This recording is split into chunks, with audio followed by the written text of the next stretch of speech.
안녕하세요. 사연 즐겨 듣고 있는 올해 30대 중반 되는 남자입니다. 군대를 전역하고 얼마 되지 않아서 곧바로 아르바이트를 시작한 오래전 어느 날이었습니다. 예전부터 일본에 가서 일식 유학을 하는 게 꿈이었거든요. 경력 없이 일식집에 갔다가 설거지만 하다가 나온다는 말을 들어서 일식집은 아니지만 생선 손질하는 방법 정도는 미리 배울 수 있겠다는 생각에 집 근처 횟집에서 일을 하게 되었습니다. 물론 알바를 시작하자마자 생선 손질을 맡기진 않았겠죠. 배우고 싶으면 어깨너머로 배우라고 하시곤 초보자니까 처음에는 이런저런 자비를 하게 되었습니다. 면접을 볼 때 사장이 아니고 실장님한테 봤는데 일을 시작한 지 몇 주 차가 됐는데도 사장님을 한 번도 본 적이 없어서 궁금해하다가 실장님에게 물어봤습니다. 실장님이 말해주길 사장님은 아침에만 잠깐 들르신다고 하고는 말을 아끼시길래 그래도 일을 시작한 직원인데 사장님께 한 번이라도 인사는 해야 하지 않나 싶어서 그날은 아침 일찍 일어나 오픈 준비가 한참인 가게 안으로 들어갔습니다. 문을 열고 들어가니 이모들과 앉아서 수다를 떨고 있는 사장님을 처음 봤는데 사장님이라고 부르기엔 너무나도 젊고 예쁜 사람이 앉아있길래 당황해서 인사도 똑바로 못하고 조금 버벅이고 말았습니다. 사장님은 당시 사업을 하던 남편과 동업자 몇 명을 끼고 수급만을 까는 이른바 바지 사장이었습니다. 사장님은 저를 보더니 어머나 이 젊은 오빠는 누구야? 라고 반응하며 저를 흘끗흘끗 위아래로 훑어보더라고요. 제 긴장을 풀어주려고 장난을 치는 줄 알았는데 지금 생각해보니 사장님이 저를 처음 봤을 때부터 관심이 있지 않았는가 싶네요. 우리 사장님은 저와 끼동갑인 나이인데도 불구하고 늘씬하기까지 한 데다가 스타일까지 좋아서 그런지 도무지 12살 연상으로 보이지 않았습니다. 동네 지역 유지라고 불리우는 남편의 재력으로 관리랑 관리는 다 받고 본인도 자기가 예쁜 걸 알아서 그런지 그 젊어 보이는 미모와 탄탄한 몸매를 유지하기 위해 부단히 노력하는 것 같았어요. 사장님은 또래에 비해서 세련된 스타일과 미모보다도 엄청 부드러워 보이는 햇빛에 그을린 듯한 까무 잡잡한 피부가 매력적이었습니다. 자연스럽게 타서 원래 까무 잡잡하신가 보다 했는데 유난히 하얀 손등에 골프를 자주 치러 나가서 그런 걸 짐작할 수 있겠더라고요.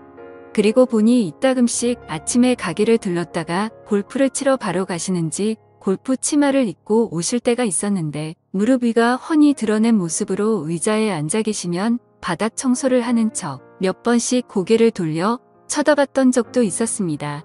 사장님은 키도 커서 각선미가 보통이 아니었어요. 사장님께 처음 인사를 드린 그날 사장님이 저에게 약간 관심을 보였잖아요. 인사를 드리고 그날 저녁에 출근했는데 그날은 처음으로 사장님이 가게에 출근하시더군요. 왠지 모르게 그때부터 매일매일은 아니지만 이따금씩 저녁까지 있다가 가셨어요. 오시면 딱히 하는 건 없고 괜히 방해만 되기도 했습니다. 그러다가도 손님이 없으면 꼭 일하고 있는 저를 불러다가 어깨 좀 주물러 봐라 이런 쓸데없는 부탁 같은 걸 했어요.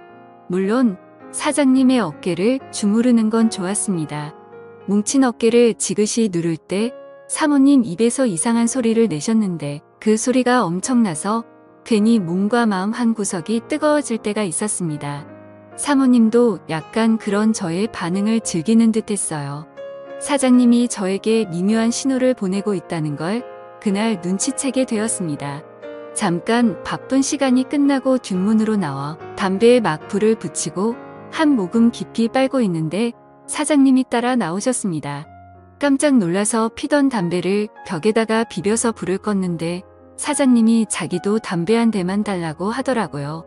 마침 지금 이게 마지막 한 대라고 이거 말고는 없다고 하니 제 코앞까지 다가와 그거라도 줘보라면서 제가 피던 담배를 빼서 피셨어요. 담배를 한 3모금 정도 피우다가 저에게 다시 건네주는데 새빨간 립스틱이 잔뜩 묻어있는 담배를 다시 받으니 기분이 조금 묘하더라고요. 넘겨준 걸 다시 태우고 있는데 사장님이 저에게 립스틱 맛이 어때? 라고 직구로 농담을 했습니다. 순간 당황해서 연기를 목으로 넘기지 못해 콜록대고 있는데 사장님이 소리내며 웃으며 그래도 가게에 젊은 남자가 오니까 참 좋다 이렇게 말하고는 휙 들어갔습니다. 사장님의 맛이라니 괜히 그날은 부끄러운 마음에 잠도 제대로 이루지 못했어요. 침대에 누워 사장님이 한 말을 곰곰이 생각해보니 홀에 서빙하시는 이모들도 주방 이모들도 실장들까지도 전부 나이가 한참 많으신 분들인데다가 실장님들이 전에 하는 말을 언뜻 들었는데 요식업에 대해서 뭣도 모르는 바지 사장 주제라며 사장이 없는 자리에서 비아냥대던 게 생각이 나더라고요. 실장들 곤조 부리는 거에 지쳐서 아르바이트생인 저를 보고 참 좋다고 하는 말이 한편으로는 약간 안쓰러웠습니다. 그렇다고 사장의 미모 때문에 저에게 일을 가르쳐줄 실장님들을 무시할 수는 없었죠. 또 그렇다고 명색이 사장인데 그들과 한 통속이라는 생각이 들게 하지 말아야겠다는 생각에 박쥐처럼 양쪽을 오가며 처신하다 보니 조금 서로들 분위기가 좋아지는 듯 싶더라고요. 제 덕분인지 화기애애지는 분위기의 사장님도 마감 때까지 같이 고생하고 하다 보니 일이 끝나면 가게 문 닫아놓고 회식을 자주 했습니다. 그날도 가게 문 닫아놓고 다 같이 한잔을 하고 있었는데 분위기가 정말 좋았습니다. 준비해놓은 안주가 다 떨어져 가는데 기분이 좋아 보이시는 사장님이 오늘은 수조에 있는 거 아무거나 꺼내와서 술 좀 더 마시자고 하시더라고요. 고참 실장님이 사장님에게 냉장고에 단골용으로 숙성해 놓은 게 있는데 그걸 먹자고 내일 되면 너무 물러져서 회덮밥으로도 못 쓴다고 하는데 거기다 대고 사장님이 남자도 회도 생으로 먹는 게 제 맛이지 이러면서 땡깡을 부리시더라고요. 생각지도 못한 여 사장님 애교의 실장님들도 저도 서로 묘하게 눈치만 보면서 있었습니다. 아무거나 잡으려지만 결국 양식 광어 2마리 잡아다가 가게 안에서 1차를 끝냈습니다. 사장님은 기분이 그렇게나 좋은지 가게 오픈한 이래로 이렇게 재밌는 적은 없었다며 2차로 노래방에 가자고 박박 우기셔서 그렇게 2차를 가게 되었습니다. 횟집 근처 노래방에 가는데도 이미 다들 비틀거리는 모습이 모두 다 취한 것 같더라고요. 다들 취기가 잔뜩 올랐는데도 노래방에서 엄청나게 부어라 마셔라 하고 있었습니다.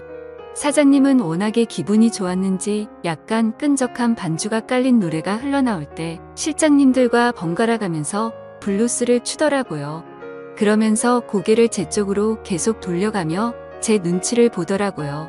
사장님은 이내 이모님들을 불러일으키더니 이모님들을 실장님한테 붙여주고는 제 쪽으로 쪼르르 다가와 저랑도 블루스를 추기 시작했습니다. 예쁜 사장님을 뒤로하고 이모님들과 그러고 있는 실장님들의 따가운 눈초리가 뒤통수에서부터 느껴지는데도 저와 밀착한 사장님의 모습에 전혀 부담스럽지 않고 오히려 행복했습니다. 이런 날도 있구나 싶더라고요. 사장님이 키도 저와 비슷한 편이라 바싹 끌어안은 채 서로의 어깨에 고개를 기대고 있는데 사장님의 귀 뒤쪽으로 향수와 샴푸 향기가 섞여 은은한 향이 났습니다.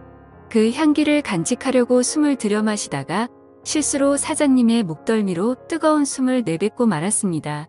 그걸 목으로 전부 느끼셨는지 사장님이 당황해하셔서 깜짝 놀라고 말았습니다.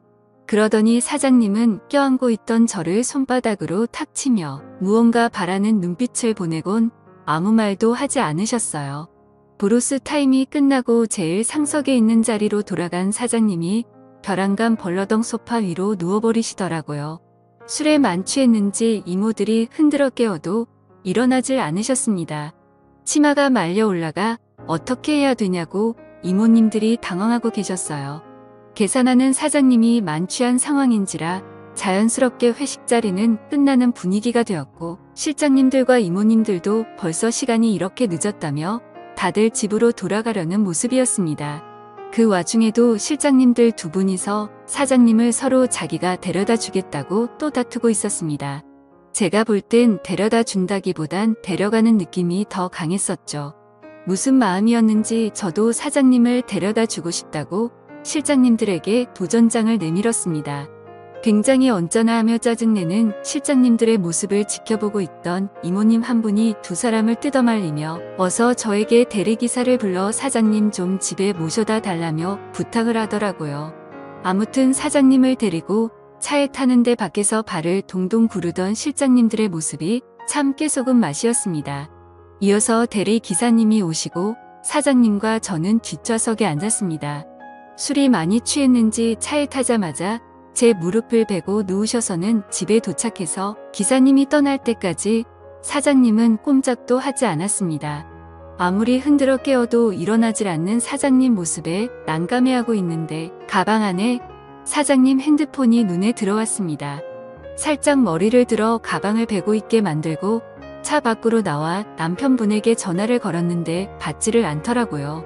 문자라도 하나 남겨두고 안에서 문을 잠그고 집으로 가려고 했는데 문자함에는 남편하고 주고받는 대화가 한 개도 없었습니다.